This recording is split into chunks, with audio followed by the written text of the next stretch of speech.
Hello everyone, it's Fiona Craig here. I work with professional services firms and individuals in professional services firms to help them build their influence, impact and their income.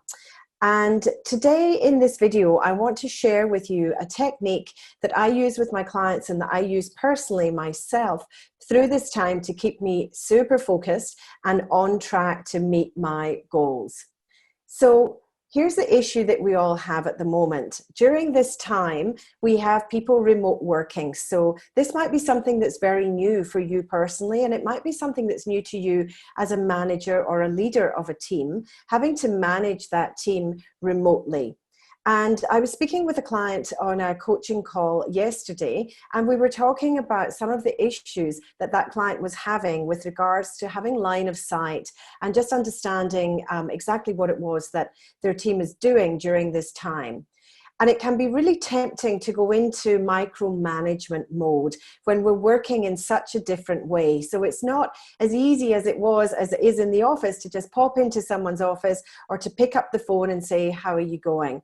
So it's more important than ever now that you think about the structure of how you structure your team meetings, particularly your work in progress meetings, to ensure that you get the most out of those meetings and that you're also getting the most out of their staff, giving them accountability and support where they need it. So what I want to do today is just talk you through a three-step process that you can implement straight away in your meetings. So we're coming into a long weekend here if you're watching this right now in Australia and anywhere in the world. So when you come back to work on Monday or Tuesday and you're having a meeting discussing with your team what it is that you're going to be doing that week, I suggest that you have a go at this three-step process. So just bear with me because I am just going to share my screen because I'm going to draw something for you. I'm going to get a bit fancy. And you should now see an iPad screen if all has gone according to plan.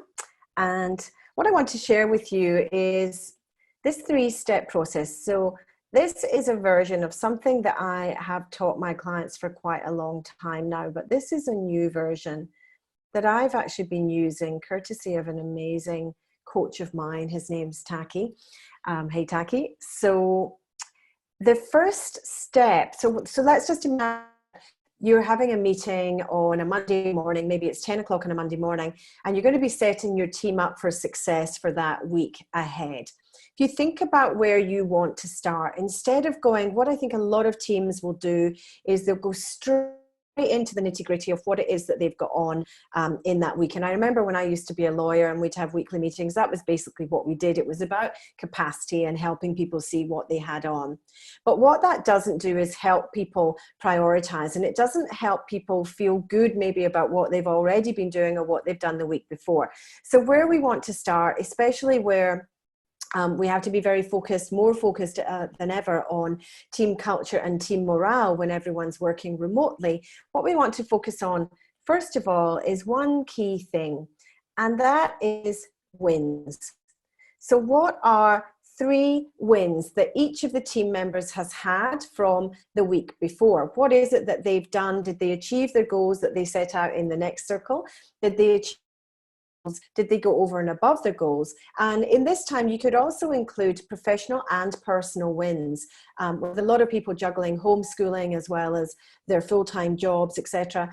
There's a lot of personal wins, I'm sure, that are happening at the moment. So really good way to integrate that sort of feeling of all being part of the same team is just to let people share what's gone well for them in the last week. So once you've done that, the next thing to move on to is what are they going to actually be working on this week? So this is the really crucial part. What are 3 key tasks, 3 key projects that will move that person forward and or their team forward in this week period?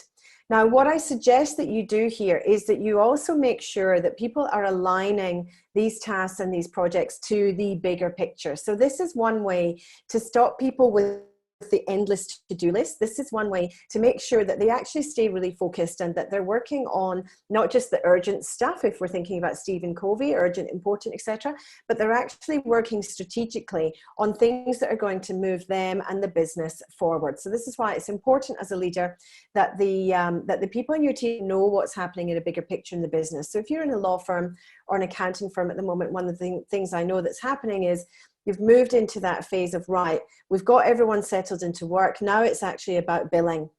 It's about making sure that our clients are getting the service that they need, but we also need to look after the business. So we need to make sure that people are productive, that they're billing, they're still doing their business development, etc., etc.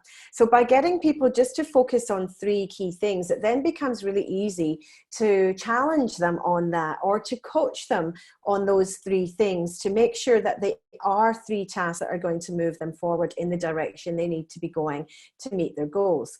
Then once you've done that, so you've done their 3 wins, you've done their 3 goals for the week. Then what we want to do is to ask what support they need. So what 3 key areas might that person actually be seeking support for?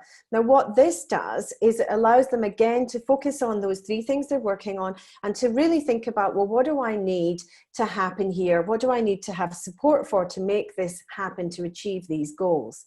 What this also allows you to do is to go from being the manager and the micromanager or the person who's expected to have all of the answers to actually being the coach and a proper team leader, someone who can facilitate a conversation amongst your team where your team can actually support each other. Because let's just say that Michael has something that he's working on this week that Michaela had done the week before or a couple of weeks before, and Michael asked for some support, and maybe Michaela's already done that thing.